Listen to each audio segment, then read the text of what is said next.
هذا التمثل اللي هو يعني مرتبط يعني بدرجة الإيمان ديالنا ولا بالعقيدة ديالنا، واحد التمثل اللي هو خطير. ربي راه ما عمرو تيعاقب الإنسان على واحد السلوكيات ديالو، ربي ما كيدير شي حاجة اللي هي ما مزياناش. هادوك الناس اللي عندهم هاد المشكل ديال الندرة وتيتعذبوا باش يجيبوا هذيك الماء، نجيبوهم ونحطوهم بلاصة الناس اللي عندهم هاد الوفرة ما يقوموش بداك السلوك اللي كان تيقوموا به، تيقول الماء راه موجود. لأن المحيط تبدل، المحيط عنده علاقة في يعني كما قلتي خصنا السلوكيات. ندخلوا الفكرة لدماغنا باللي هاد الماء راه واحد نعمة ولا واحد المادة حيوية اللي خصنا نحافظوا عليها.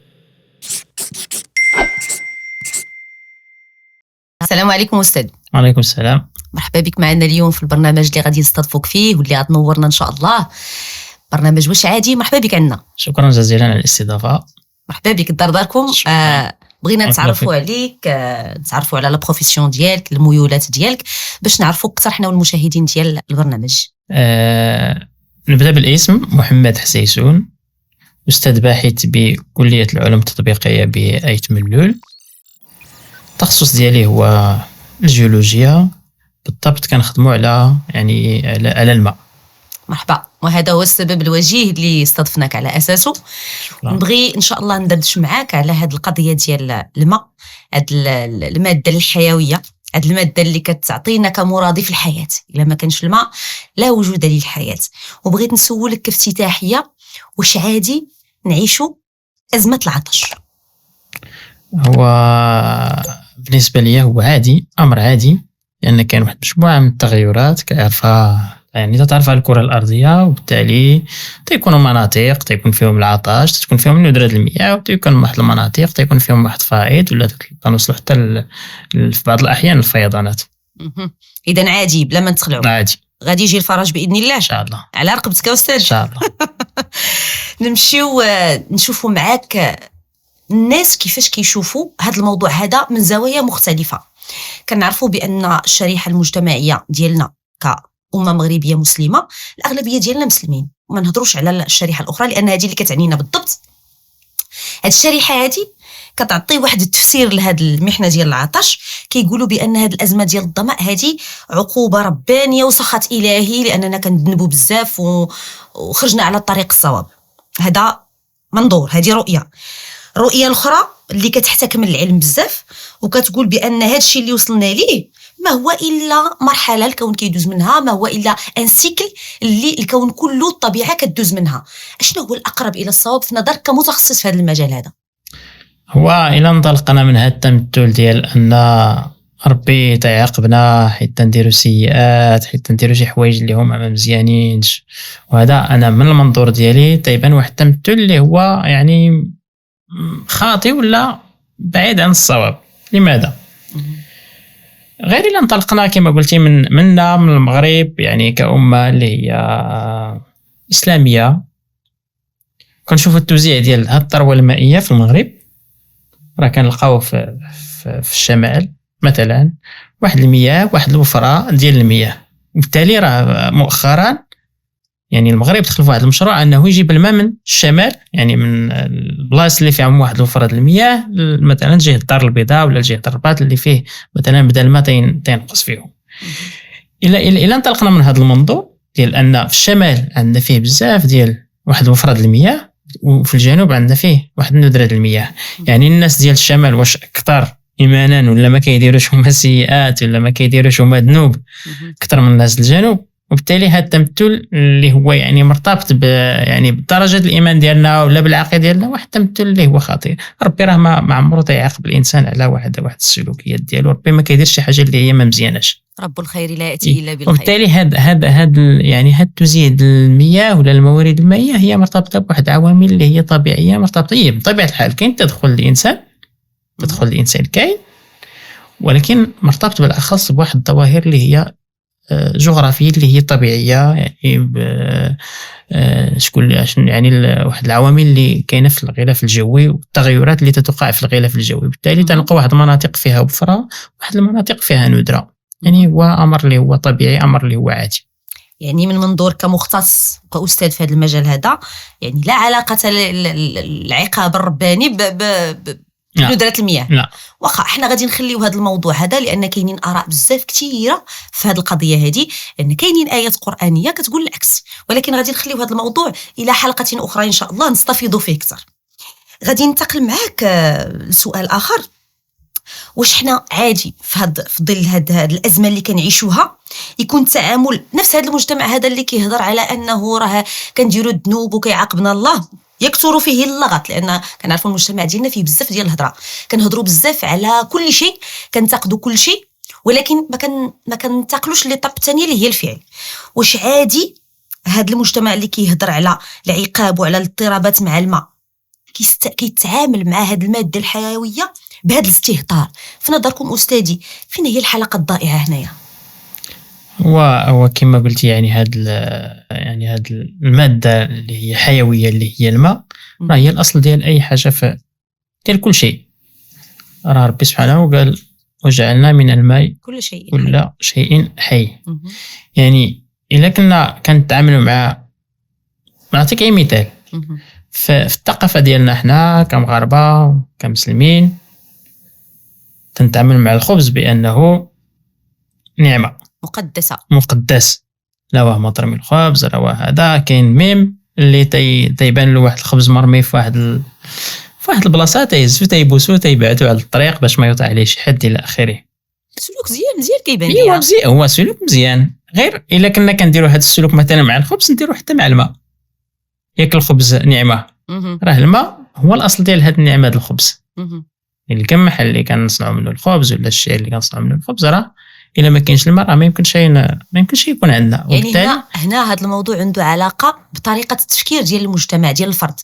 يعني كاين تناقض داخل المجتمع. كتلقى الناس كيهضروا على الماء وقليل الماء وغادي يجي العطش وما غنلقاو ما نشربوا، ياك ولا الله كيعاقبنا وما عطاناش الشتاء وكثروا الذنوب، ولكن في ذات الوقت كتلقى الناس يطلق الروبيني وهو كيغسل سنانه، كتلقاه كيغسل طوموبيلته بالتيو. كاينين شي سلوكات اللي كتقول واش هذا الشخص هذا اللي كان كينتقد هذا الوضع او اللي ما عاجبوش هذا الوضع اللي وصل ليه هو اللي كيدير نفس الحاجه.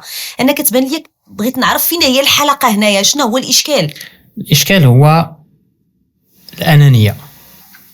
كاين مشكل الانانيه. ننطلق من راسي، بعض المرات كدير واحد السلوكات اللي انت ما كتحس بهم ولا ما كتعرف بلي راه تدير واحد السلوك اللي هو مضر. كما قلتي نمشي نبغي نغسل سناني نضيع واحد الكميه كبيره د الماء، بغي ندواش نضيع واحد الكميه كبيره د الماء الى اخره. يقدر يكون عندي واحد الماء اللي ممكن نستعمله مثلا في نقضي به شي غرض واحد اخر، ونمشي نرميه بحال هكا ويضيع يعني بلا ما نستفد منه. وبالتالي تكون واحد النوعيه ديال الانانيه، واحد النوعيه ديال واحد السلوك اللي ما تنكونش واخا يعني بحسن النيه. ماشي النيه ديالي مثلا انني نضيع هذاك الماء ولا هذا، بعض المرات تكون ديك النيه ما كتوافقش مع السلوك، ما تتوافقش مع السلوك ما كيتوافقوش صراحه. هذا اشكال ومرتبط من طبيعه الحال، مرتبط بوفرة المياه. انا ملي تنمشيو الناس الجبل تتعذب باش تمشي تجيب الماء من واحد البلاصه واحد عين بعيده ولا هذا، راه كتكيس تيكون واحد التربيه عندك. ما تضيعش الماء، ما تخويش الماء، لان تيتعذبوا باش يجيبوا هذاك الماء. كيربطوا المشقه تيربطوا المشقه. وبالتالي ملي تيكون عندنا يعني هذا يعني السهوله للوصول للماء، تتحل روبيني تيكون عندك الماء راه غتضيع. ولكن ملي تمشي تخويها من داك البيدوزه، وديك البيدوزه تقول لك جداك، تقول لك الام ديالك، تقول لك خوك باك عندك ما تضيعش الماء ولا هذا، راه تمشي تسقيه. وهذا الوعي ما كنوصلوش ليه بسهوله. الوعي صعيب انك توصل لواحد المجتمع كبير توصلوا لواحد درجه الوعي يكونوا فيها الناس كاملين كيفكروا بنفس الطريقه. اذا خصنا نرجعوا نسقيو الماء، هذا هو الحساب. واخا نرجعوا نسقيو الماء. دابا هذوك الناس اللي عندهم هذا المشكل الندره وتيتعذبوا باش يجيبوا هذاك الماء، نجيبوهم ونحطوهم بلاصه الناس اللي عندهم هذه الوفره، راه غيقوموا ما يقوموش بداك السلوك اللي كان يقوموا به. تيقول الماء راه موجود، المحيط تبدل. المحيط عنده علاقه في يعني كما قلتي خصنا ندخلوا الفكره لدماغنا باللي هذا الماء راه واحد نعمه ولا واحد الماده حيويه اللي خصنا نحافظوا عليها. هي مهمه جدا صراحه. المهم في النظر ديالك، حنا عرفنا الانسان كيتدخل في الطبيعه بشكل خطير بزاف وبدون حساب. كتكون التدخلات ديالو ماشي مدروسه في المنظومه الطبيعيه بشكل عام. واش هذا التدخل ديالو، هذا التدخل اللي كيتدخل الانسان، واش لهذه الدرجه عنده ضرر وكيدير تغيرات مناخيه كارثيه من منظورك العلمي، واش هذا التدخل ديال الانسان بوحده كفيل انه يدير لي هذا لا توازن في المنظومه الطبيعيه، ولا كاينين اشياء اخرى؟ ما من طبيعه الحال كاين تاثير الانسان، النسبه ديالو في الضرر اللي حنا كنعيشوا دابا. كنعيشوا ضرر، كنعيشوا كارثه مائيه، كارثه بيئيه بجميع المقاييس. هذا الانسان هذا النسبه ديال التدخل ديالو ولا النسبه ديال المسؤوليه ديالو في هذا الضرر اللي كنعيشوا حنايا، نقدر نقول لك تقدر توصل حتى ل 50%. يعني على حساب فاش من يعني منطقه حنا في الكره الارضيه، من صناعات. نهضروا غير على سوس، نهضروا على سوس اللي حنايا كنسميو مثلا على سوس. حنايا مثلا ملي كنقولوا جهه سوس ماشي حنا اللي مسؤولين على يعني الصناعه، ما كاينش صناعه واحد الصناعه اللي هي كبيره في سوس باش نقولوا راه التاثير ديالها مباشره كيأثر على المنطقه، وبالتالي يقدر تكون على المستوى العالمي يعني يكون التاثير ديال هاد الصناعات ديال هاد التلوث اللي تيجي من المصانع. يعني هاد الدخان اللي كيجي من السيارات، الدخان اللي تيجي من المصانع، هو تؤدي الى واحد النوع ديال الاحتباس الحراري ولا التفاقم ديال هاد حيت الاحتباس الحراري هو واحد ظاهره اللي هي طبيعيه. حيت لولا الاحتباس الحراري غتكون درجة الحرارة ديال الأرض ناقص 18 درجة، ولكن كاين هذا الاحتباس الحراري اللي هو واحد الظاهرة اللي هي طبيعية. هي الإنسان كيساهم حيت بهاد الغازات، يعني غاز ثاني أكسيد الكربون، بالإضافة اللي هو واحد يعني غاز اللي تنتجوه بكثرة ولا تنرميه في الهواء بكثرة، وبالتالي كيؤدي إلى التفاقم ديال هاد الظاهرة. ملي كتكون تفاقم ديال هاد الظاهرة من طبيعة الحال تيكون واحد التغيرات على مستوى يعني الغلاف الجوي، وبالتالي كما قلنا قبيله يكون واحد التوزيع اللي هو غير عادل ديال الموارد المائية. صحيح. بغينا نهضروا حتى على ما حنا كنهضروا على الوعي المجتمعي او الوعي العام. كان للاعلام واحد الدور كبير في واحد الوقيته في التحسيس بهذه الاهميه ديال الماء. كنا كنشوفوا بزاف ديال الاشهارات، كنا كنشوفوا بزاف ديال لي سبوت بوبليسيتير، واخا ديك الساعات ما كانتش التكنولوجيا متقدمه لواحد المستوى، وانما كان الاعلام عنده دور. وكنعقلوا على داك الاشهار ديال ويلي البزبوز، عقلتي عليه. كنا كنستحضروه الامهات ديالنا فاش كانوا كيستغلوا الماء. الدور ديال الاعلام حاليا في هذا التنبيه هذا او لا في هذا التعريف بالخطوره ديال الكارثه اللي وصلنا ليها، فين كيبان لك؟ انا صراحه انا من وجهه نظري كيبان لي الدور ديال الاعلام باهت جدا، خصوصا في هذه المرحله هذه. هو نقدروا نقولوا باهت جدا ياك، ولا نقدروا نقولوا باللي كاين واحد شنو كنسميوه، واحد التنافر ولا واحد كنهربوا من الاعلام، خصوصا الاعلام العمومي. انا غتسوليني شحال مره تشوف التلفزه يعني التلفزه المغربيه، غتسوليني نقول لك نقدر ما نشوفها على اسبوع على اسبوعين يعني. وبالتالي الا كنركزوا فقط على الاعلام العمومي باش نديروا التحسيس ديال الناس ولا التحسيس ديال المواطنين ولا يعني هذا باشارات ولا بواحد الطرق تحسيسيه اللي هي هذا، راه ما غاديش تعطي النتيجه ديالو كما قلت لك، لان كاين واحد الهروب من الاعلام العمومي. دابا كاينين هاد يعني لي ريزو سوسيو علاش ما نستغلوش؟ كاين الا ما كانوش فعلا، انا متفقه معك هذه القضيه، ما بقاوش الناس كيتفرجوا في التلفازه، يعني ما بقى فيها والو صراحه، ولات مضيعه للوقت فقط. ولكن كاين الميديا، كاين الراديو الاغلبيه ديال الناس كيسوقوا طوموبيلاتهم كيشعلوا الراديو في الطاكسيات في الطوبيسات. الراديو ولا كيتسمع اكثر من التلفاز. هذا من جهه اخرى كاين واحد الاكتساح خطير ديال لي ريزو سوسيو. هاد لي ريزو سوسيو كتوصلنا لشرائح كبيره ديال المجتمع من الصغير حتى الكبير. حنا دابا مثلا في المغرب راه بالامكان مثلا الدوله ديالنا ولا السلطات، الوزاره ديال الماء ولا الوزاره ديال التجهيز، وهذا بالامكان ديالهم انهم يديروا واحد حملات تحسيسيه مثلا في الفيسبوك ولا في هذه الشبكات ديال التواصل الاجتماعي، تخلص واحد شويه ويبان هذا الاشهار ولا تبان هذه الحملات التحسيسيه. فين ما دخلتي في اي موقع ديال التواصل الاجتماعي يبان هذا الاشهار في هو الاول. تنهضروا غير مثلا في يعني على المستوى الوطني، على مستوى المغرب، يعني ممكن ندعموا هذه الاشهارات وبالتالي يبانوا اكثر يعني ويكون عندهم واحد الفعاليه ولا واحد الاثر على حيت التكرار كيغير العادات. فاش كتشوف الحاجه مره وجوج وثلاثه ما غاديش تنبه المره الاولى، ولكن المره الثالثه اكيد ان شي فلاش في الدماغ ديالك غادي يخدم ضروري. لذلك كما قلتي خلصوا شويه الاعلانات اللي الناس باغيينهم يوصلوا راه كيبذلوا مجهود انهم يوصلوا.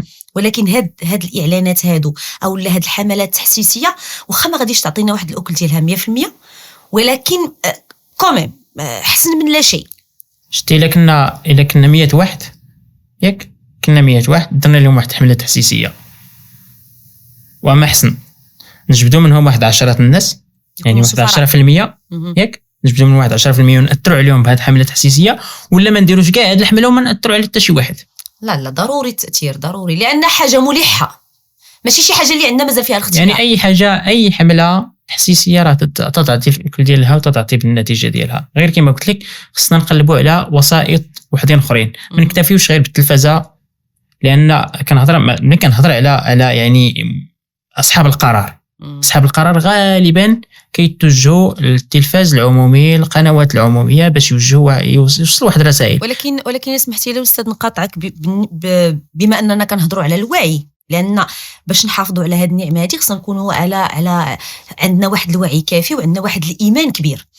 هذا الوعي هذا ما غاديش نوصلوا ليه في هذه الوقيته مع هاد الشريحه ديال الناس، مع هذا التفكير السائد ما غاديش نوصلوا ليه باشهار او لا غنوصلوا ليه مثلا بواحد سبوت بوبليسيتير، اكثر ما غنوصلوا ليه مثلا بشي فيلم قصير، اكثر ما غنوصلوا ليه مثلا بشي حاله من الحالات، بشي منطقه من المناطق نمشيو نزوروها فعليا ونصوروا بان راه البيار خاويين، بان راه الناس كيعانيوا من العطش.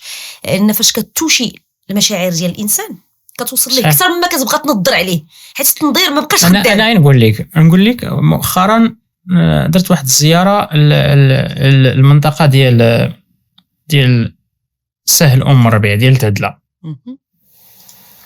كاين تنعرفوا بلي ربيع واحد النهر اللي هو دائم الجريان. كاين في بعض المناطق ياك البلايص اللي داك الواد راه ولا جاف. يعني كما قلتي راه ممكن نستغلوا هاد الصور. كاينين سدود اللي بقات فيهم ما بقى فيهم ما حتى فين يعيش الحوت، داك الحوت ما بقاش يعني بقى فين يعيش. خاصنا الحقيقه نوريوها. نجيبوا مثلا كما قلتي هاد الصور نعرضوهم مثلا في مواقع التواصل الاجتماعي مع واحد دي سلوغون كذا، بينوا باللي راه فعلا راه تنعيشوا واحد الندره اللي هي المياه اللي هي خطيره جدا. واشنو كيبان لك الى ان الدوله انخرطت فعليا ودخلت معها الفاعلين المدنيين، الفاعلين الجمعويين، لانهم اقرب هما اللي قراب للشعب اكثر. مؤخرا كدير الوكاله المستقله بعض الحملات التحسيسيه ودارت ماشي شراكات وانما غير تنسيق مع بعض الجمعيات باش انها توصل الصوت ديالها وتوصل حده الخطر. يعني فاش كتقول كاين خطر اعطيني النسبه ديالو، لان فاش كتعطيني النسب كنحس انني فعلا هذا الشيء راه جدي. ولكن كيبان لي انا غير كافي لانه محدود في بعض المناطق ومحدود مع بعض الجمعيات. لو ان المجتمع المدني انخرط والفاعلين الجمعويين انخرطوا، انا اظن بان راه هذه الحمله غادي تاخذ الاكل ديالها اكثر، غادي تخدم مع الاطفال، حيت الاطفال هما اللي كيلاحظوا بزاف كيكريتيكيو بزاف. ياك ماما شتيش الاشهار داك النهار راه قالوا يعني كتحس بانك راه محرج قدام ولدك فاش كدير واحد السلوك مع الماء اللي هو خطر. صحيح. غير ما كما قلتي ما نلتجؤوش غير للجمعيات، ممكن نمشيو للمؤثرين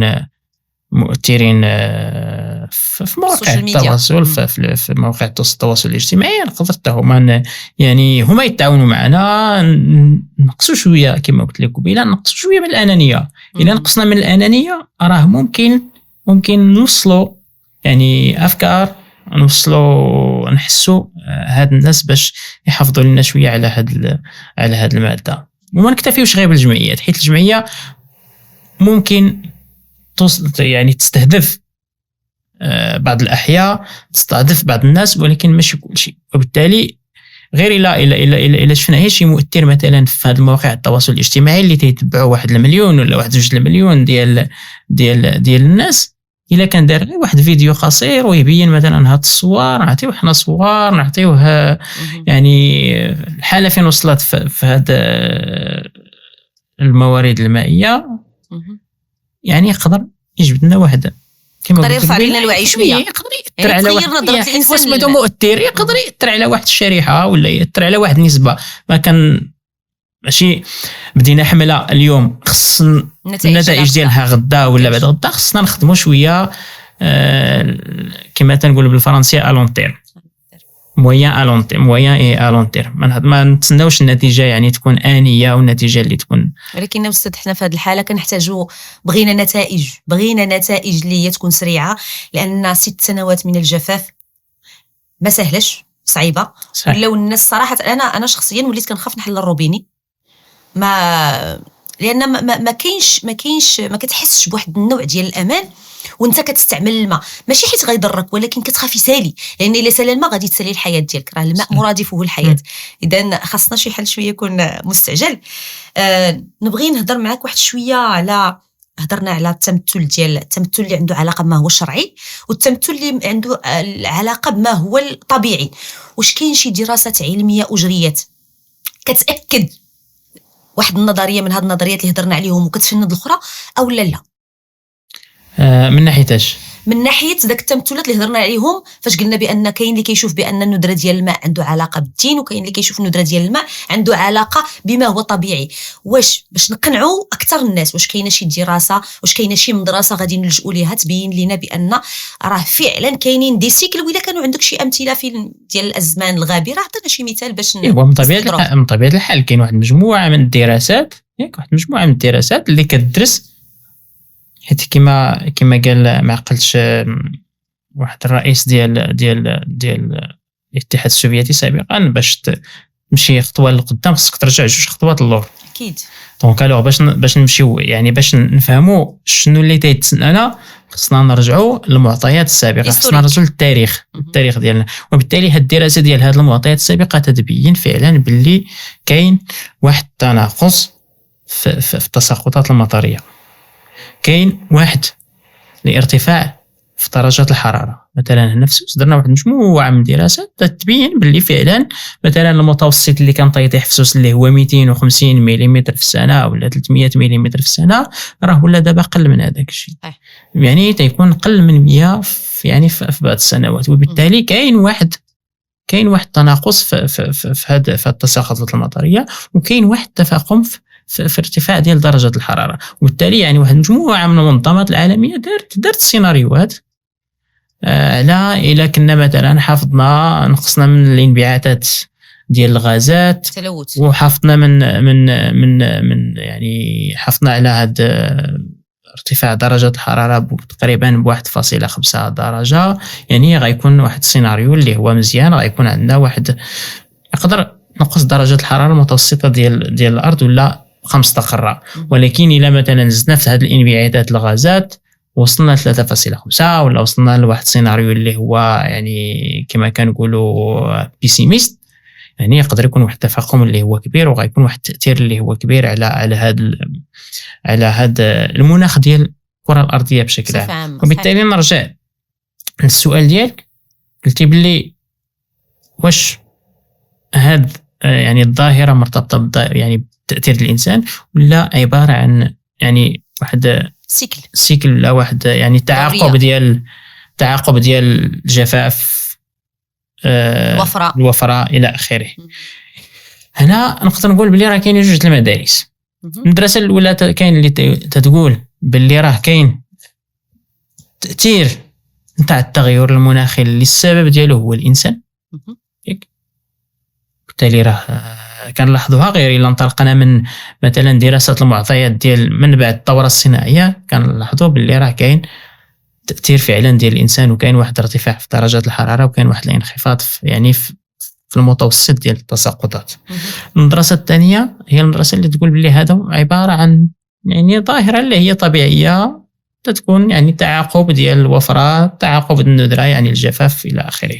بحال قلتي توازن على مستوى الكرة الأرضية، اللي تيكون عندنا واحد تساقطات، واحد وفرة تيجي تيتبعها واحد الندرة. بحال الا غتقول الطبيعة بين قوسين كتحاول تربينا، ياك كتحاول تورينا اننا راه ما كنعطيكمش دائما، راه غنعطيكم في واحد المدة احسنوا الاستعمال. وهذا كيحيلني القصة ديال سيدنا يوسف. في الحقبه ديالو فاش كان توالى عليهم الجفاف وما عرفوش كيفاش يتعاملوا معاه 70 عجاف.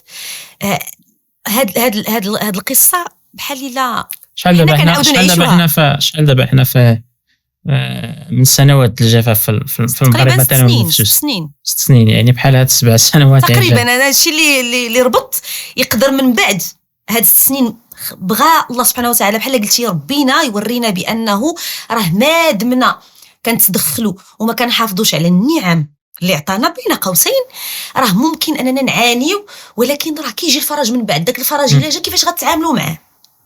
هذا هو التصور اللي كيبان ليا، وبالتالي وقيل الاقرب الى الصواب هو انه دوريات كتعاش. واحد الدوريه دايرين الا رجعنا شويه اللور، غير واحد 3 ديال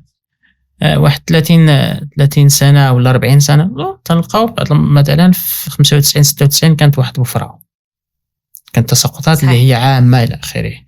تبعدها واحد السنوات نقدروا نقولوا شويه جافه ولا صدفات موين. جاد 2003 2002 2003 طاحت عاوتاني شتا، 2009 2010 طاحت شتا مزيان، 2014 2015 طاحت شتا مزيان. دابا كنتسناو ربما هاد 2024 تكون واحد فعل خير، ويكون ربي يجود علينا ان شاء الله. ان شاء الله رب الخير لا ياتي الا بالخير. بغيت نناقش معك مازال واحد النقيطه فيما يخص ما هو الرؤيه ولا التصور ديال الناس للماء. كنلاحظ بان فاش كدار صلاه الاستسقاء هي الطقس كيدار باش الناس كيطلبوا الله يجود عليهم ويغيثهم من هذا القحط هذا ومن هذا الظمأ اللي عايشين فيه. وكنشوف سبحان الله مباشره بعد ما كدار صلاه الاستسقاء بمده قصيره كتصب الشتاء، وهذا ما يعزز عند الاغلبيه ديال الناس الفكره ديال انه راه فاش طلبنا الله وغفرنا واستغفرناه راه جاد علينا بالعطاء. لان كاينه واحد الايه فقلت استغفروا ربكم انه كان غفارا يرسل السماء عليكم مدرارا، صدق الله العظيم. هذه الايه كتحط بزاف ديال التساؤلات وكتقول بان راه كاينه علاقه، واخا قلنا طبيعيا راه الطبيعه هي اللي كتحكم، ولكن كاينه شي حاجه عندها علاقه بالاستغفار وعندها علاقه بالاذناب. شنو كيبان لك؟ واش كاين شي سيناريو يحاك؟ واش بدون لغه خشب؟ كتبان لي الضحكه. لا واش بدون لغه خشب؟ حنا بدون لغه خشب، بدون لغه خشب. الو الا نهضروا بدون لغه خشب هو مزيان ندعي والله يعطينا الشتاء مزيان، ولكن ماشي في واحد الوقت اللي هو محدد ولا واحد الوقت في اي وقت.